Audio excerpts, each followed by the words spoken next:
तकलीफ वो है आपको। तो अखिलेश यादव जी सुन ले, अग्निवीर में 100% एम्प्लॉयमेंट की गारंटी है। तो आपको जरूरत क्यों पड़ रही कि आपको उत्तर प्रदेश में और प्रदेशों में कोटा देना पड़ रहा है 10%? जेल जानते हैं आप कहाँ हैं? कभी गए हो उस मिलिट्री स्कूल में?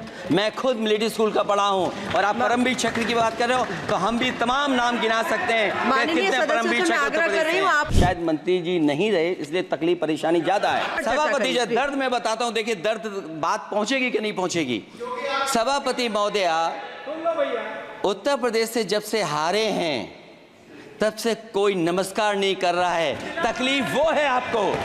कंप्लीट करिए। वो वीडियो हमने देखा है कि कोई किसी को नमस्कार नहीं कर रहा है, कोई किसी को देख नहीं रहा है। चलिए, धन्यवाद माननीय। जो अग्निवीर वाली नौकरी है सभापति महोदया, कोई भी नौजवान जो फौज के लिए तैयारी करता है वो कभी स्वीकार नहीं कर सकता।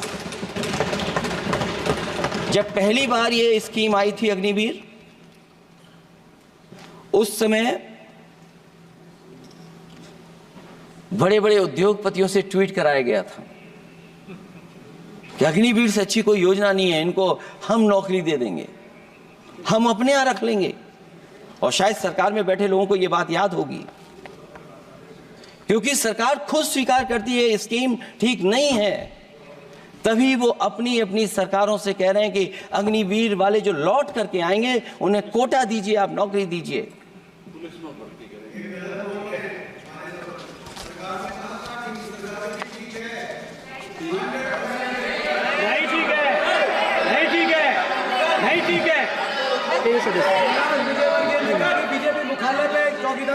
सभापति महोदया, मैं बैठ जाता हूं, आप खड़े होकर के कह दीजिए अग्निवीर व्यवस्था अच्छी है। मैं इस सभा में खड़े होकर कहता हूं, उस राज्य से तो हिमाचल प्रदेश से जिसने पहला परमवीर चक्र विजेता मेजर सोमनाथ शर्मा दिए, कारगिल के युद्ध में सबसे ज्यादा शहीद होने वाले हिमाचल प्रदेश के वीर नौजवान थे। 4 परमवीर चक्र विजेता हुए, उसमें से 2 कैप्टन विक्रम बत्रा और सूबेदार संजय कुमार हिमाचल प्रदेश से हुए। और मैं कहता हूं, जी हां, जो लंबे समय से मांग थी 1 रैंक 1 पेंशन की किसी सरकार ने पूरी नहीं की, वो नरेंद्र मोदी जी की सरकार ने यहां पर पूरी की है। और मैं एक बात और कहता हूं, अखिलेश यादव जी सुन ले, अग्निवीर में 100% एम्प्लॉयमेंट की गारंटी है और रहेगी।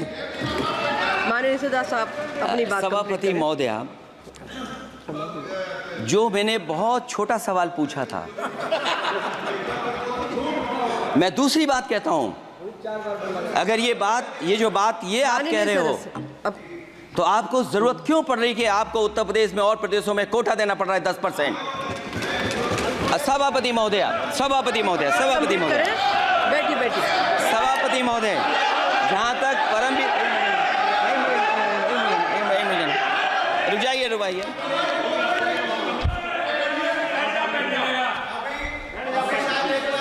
अरे सुन लेने दो। माननीय सदस्य साहब अपनी सभापति महोदय, चेल जानते हैं आप कहाँ हैं? चेल जानते हैं आप कहाँ हैं? कभी गए हो उस मिलिट्री स्कूल में? मैं खुद मिलिट्री स्कूल का पढ़ा हूँ। और आप परमवीर चक्र की बात कर रहे हो तो हम भी तमाम नाम गिना सकते हैं कि कितने परमवीर चक्र आग्रह कर रही हूँ, आपस में चर्चा न करें। ये सभापति महोदया, जी 1 मिनट से भी कम, मैं आपके सामने कहना चाहता हूं, ये तो केवल मिलिट्री स्कूल गए हैं। मैं आज भी टेरिटोरियल आर्मी के 124 रेजिमेंट में कैप्टन के रैंक पे अपनी सेवाएं दे रहा हूं। अखिलेश जी, केवल ज्ञान मत बांटिए। राहुल गांधी जी के साथ बैठकर अब वहां बुलाने का झूठ बोलने की आपको आदत पड़ गई। प्लीज बैठिए, प्लीज। माननीय सदस्य से मैं आग्रह कर रही हूं, आप अपनी बजट पर चर्चा करें। सभापति महोदय, आपका समय पूरा हो गया है, मैं प्लीज कंप्लीट करिए। सभापति महोदय, मैं इसलिए नहीं कह रहा, मैं क्या बात कहना चाहता हूँ, शायद मंत्री जी नहीं रहे इसलिए तकलीफ परेशानी ज्यादा है। और आप, अरे हमारा दर्द नहीं समझोगे, हम आपका दर्द चेहरे से पढ़ते हैं। अच्छा, दर्द मैं बताता हूँ। माननीय सदस्यों से मैं आग्रह कर रही हूँ, सभापति महोदय, दर्द मैं बताता हूँ। बजट पर चर्चा करिए, प्लीज बजट पर सभापति जी दर्द में बताता हूं, देखिए दर्द बात पहुंचेगी कि नहीं पहुंचेगी। सभापति महोदया, उत्तर प्रदेश से जब से हारे हैं तब से कोई नमस्कार नहीं कर रहा है। तकलीफ वो है आपको।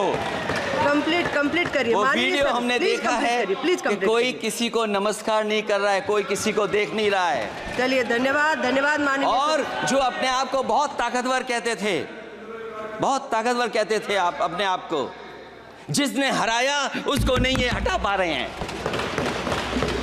अब बात समझ में नहीं आई ना? माननीय सदस्य, जिसने हराया उसको नहीं हटा पा रहे। और अगर सभापति महोदय, अग्निवीर व्यवस्था समाजवादी लोग स्वीकार ही नहीं कर सकते। आप बजट पर पूरी अपनी बात सभापति रखिए। महोदय स्वीकार स्वीकार नहीं कर सकते। आप अपनी जब चर्चा भी हम रखिए, सत्ता में आएंगे, साल 2 साल, ये चलने वाली सरकार नहीं है, गिरने वाली सरकार है, याद रखना आप। माननीय सदस्य, और देखिए, आप क्यों नहीं समझ रहे हो? साइकिल हमारा चुनाव चिन्ह है, साइकिल ही आपको सरकार चलवा रही है। जिस दिन साइकिल हट गई, आप कहाँ बैठे मिलोगे? और दूसरे हमारे साथी हैं जो हमें लेकर के यहाँ लाए थे। माननीय सदस्य से मैं आग्रह कर रही हूँ, कंप्लीट करिए। सभापति महोदय, मैं 2-3 बातें कहता हूँ यूपी को लेकर के, मैं मांग करता हूँ। कंप्लीट करिए आप। सभापति महोदय, चंबल एक्सप्रेस वे बनना चाहिए, क्योंकि देश का सबसे बड़ा एक्सप्रेस वे जो 1 लाख करोड़ का बना है, वो दिल्ली मुंबई से है। और यूपी को क्यों नहीं जोड़ रहे हैं आप? गंगा को लेकर के सब चिंतित हैं।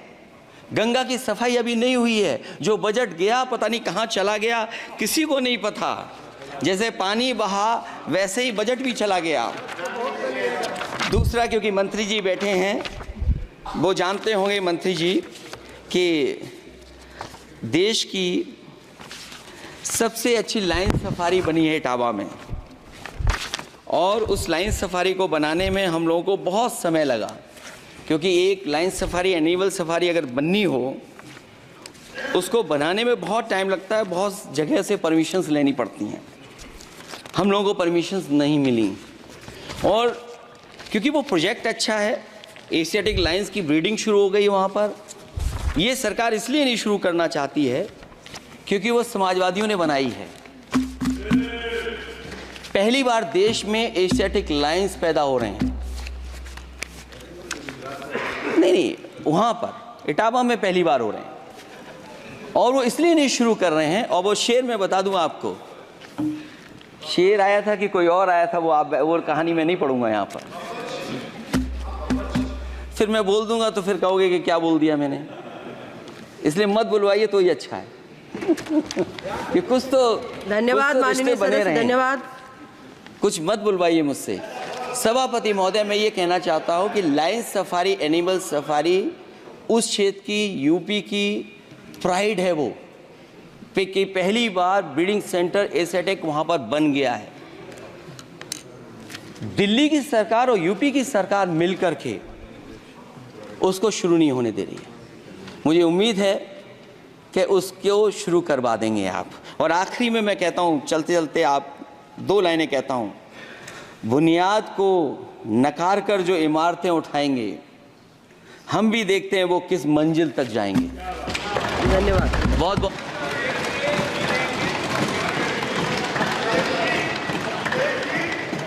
अखिलेश जी, कुछ ज्ञान माननीय विपक्ष के नेता को भी दे दीजिए। आपने अच्छा भाषण दिया, उनको भी सिखा दीजिए। हालांकि अयोध्या को मैंने कहा हम काम नहीं रोक रहे हैं, लेकिन सभापति महोदय मैं कहना चाहता हूं, इन लोगों का कौन टाउन प्लानर है, कौन आर्किटेक्ट है, मैं नहीं जानता हूं, लेकिन जब सरकार से चले जाएंगे तो विश्व की सबसे बढ़िया नगरी अगर कोई बन करके दिखाएंगे तो वो अयोध्या नगरी होगी। माननीय सदस्य, क्योंकि इससे बड़ा सम्मान और कोई नहीं हो सकता।